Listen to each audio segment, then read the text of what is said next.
bir talib ilm poyabzalini to'g'rilab qo'yibdi. Poyabzalni olib to'g'rilab qo'yibdi. Bundoq yelkasini ushlab, Buxoriylardanmisan debdi. Desa, yo Buxoriylardan emasman.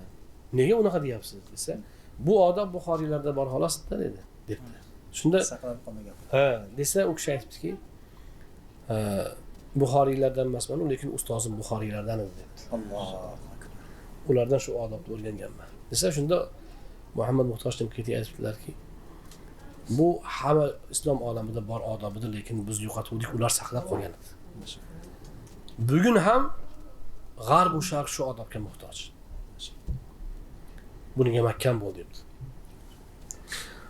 Poyabzal to'g'rilash nima degan gap o'zi desa, bunda juda katta ma'no bor. Birinchidan, birovni poyabzalini to'g'rilab qo'yish bu kibrni sindiradigan eng go'zal amallardan.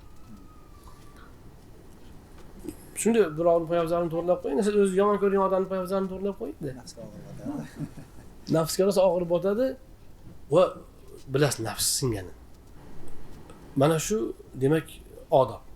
Odobni mana shu qonun qoidasi bilan olib saqlashimiz va uni bugungi zamon ruhida taqdim qila olishimiz kerak. Xususan ilm talablarida mana shu narsa yoshligidan bo'lishi lozim.